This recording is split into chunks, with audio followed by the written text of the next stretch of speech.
Гласот на Америка на македонски. Преку една деценија вашиот прозорец кон САД.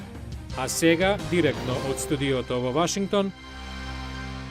Добро вечер. Го гледате ТВ журналот Newsflash на Гласот на Америка на македонски јазик, а јас сум Лилица Китановска.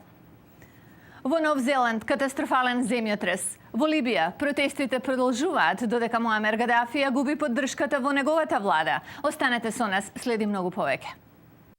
Најмалку 65 лица загинаа во силниот земјотрес што го погоди градот Кристчрч во Нов Зеланд во ек на работното време, уривајќи високи деловни згради.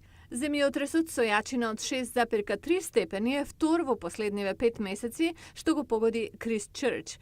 Во претходниот со јачина од 7,1 степен немаше загинати, но епицентарот на најновиот е поблиску до градот и поблиску до површината на земјата, поради што и предизвика по сериозни последици. Либиски представници дома и во странство даваат оставки или пак пребегнуваат, на тој начин реагирајќи на крвавата пресметка на Гадафи со демонстрантите ширум земјата кои бараат негово симнување од власт. За време на кусата телевизиска изјава во понеделникот Гадафи кажа дека е во либискиот главен град Триполи, а не во Венецуела, како што се ширеа гласини. Ова беше негова прва изјава во јавноста откако предминатиот понеделник избија демонстрации во источна Либија, а потоа се проширија во Триполи.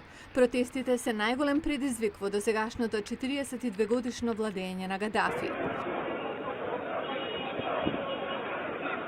Либиски дипломати во неколку земји ги прекинаа односите со Гадафи во знак на протест поради нападите на неговите лојалисти врз против владините демонстранти. А од другите вести, четворица американци фатени од сомалиски пирати додека пловеле во Индискиот океан се убиени. Тоа е последниот развој на настаните врзани со двете двојки од Сиетл и од Калифорнија кои биле на пловидба околу светот кога биле заробени и држани како заложници од пирати од петокот. Тоа се случило додека се одвивале преговори меѓу пиратите и американски армиски персонал. Во кусата битка, 2 пирати биле убиени и 13 други заробени. НАСА го започна одбројувањето за планираното лансирање на Space Shuttle Discovery на мисија на Меѓународната вселенска станица, што треба да се случи во четврток. Американската вселенска агенција во понеделник кажа дека шаталот е во добра состојба пред 39-тиот и последен лет во својата речиси 27 годишна историја. Шаталот за прв пат замина во орбитата на 30 август 1984. Discovery во моментов е стариот орбитер на НАСА што е во служба. Генералниот секретар на Обединетите нации жестоко реагираше на одговорот на либискиот лидер на антивладините протести во државата. Слушнете што кажа. Бан Ки Мун вели дека е длабоко вчудовиден од либиската реакција на протестите и му рекол на либискиот лидер Муамер Гадафи веднаш да престане со насилството. Зборувајќи при посетата на Лос Анџелес, Бан кажа дека имал 40-минутен разговор со Гадафи порано во денот и дека силно го поттикнал либискиот лидер да престане со нападите на демонстрантите. Ова насилство против демонстрантите мора веднаш да запре. Убаво му објаснив на полковникот Гадафи утринава по телефон и го поттикнав да ги заштитува човековите права и слободата на собирање. Бан кажа дека Гадафи одговорил со објаснување и карактеризирање на настаните. Бан рече дека видел многу вознемирувачки и шокантни сцени, како либиските безбедносни сили пукале на протестанти од воени авиони и хеликоптери, акции што тој ги нарекол сериозно прекршување на хуманитарното право.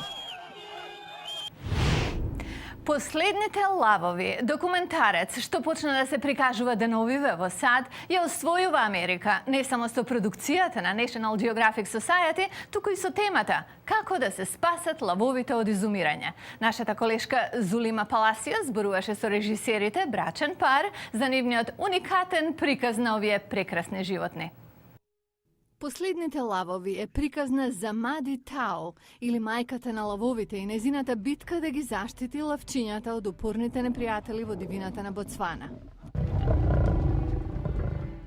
Направен со помош на National Geographic Society, институција позната по своите документарци, овој филм открива интимни детали за животот на семејствата на лавовите што досега не беа познати.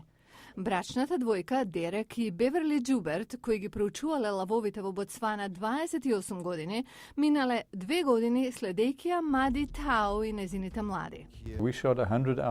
Снимивме материјал над 100 часа и сето тоа го представуваме во час и половина. Дерек снимал и пишувал додека Беверли се грижала за тонот и фотографиите. Тие 2 години живееле во шатор, во Акабанго Делта, каде често многу близу доаѓале лавови, слонови и бафала. We've been hit by elephants 4 times. We've lost a tent to an elephant. We've lost 2 tents to a Бевме storm. удрени од слонови 4 пати. Изгубивме 2 шатори во невреме, неколку пати ме касна змии. Имав 20 убоди од шкорпиони, имав маларија 4 пати и што уште не. Како 2 авионски несреќи, 3 всушност. Crashed a plane twice, 3 times now. Джуберт вели, толку ги запознале лавовите што не било проблем да се близу и затоа не биле нападнати. Дел од снимањето било изведено со софистицирана технологија од хеликоптер, што летал доволно високо да не ги вознемири животните. Последните лавови донесуваат фасцинантна слика на интелигенцијата и емоциите на големите мачки. Длабоки емоции, вели Дерек, од жал, омраза, страв до љубов. Филмот ја открива комуникацијата на лавовите, преку говор на телото, сигнали што ги прават со ушите и опашот, но и комплексна вокализација на познатото лавовско рикање. Беверли вели дека тоа се цели реченици и се труделе да ги остават цели. Последните лавови е повеќе од прекрасен документарец. Тоа е порака до светот за конзервација на овие мачки кои се соочени со исчезнување. За последните 50 години намалувањето е 95%, велат овие експерти. Ако ништо не се преземе сега, за 5 до 10 години лавовите сосема ќе ги снема, тврдат овие луѓе кои го посветија животот на нивно проучување. А еве која е нашата сторија за утре. Бездомниците во САД. Тие често немаат покрив над главата, но имаат весници. А таму се нивните мисли и гласови, поеми и есеи. Гледајте утре во Newsflash. Ова беше Newsflash на гласот на Америка на македонски јазик. Јас сум Лилица Китановска. А за многу повеќе содржини појдете и на нашата веб страница glasnaamerika.com. Пријатна вечер.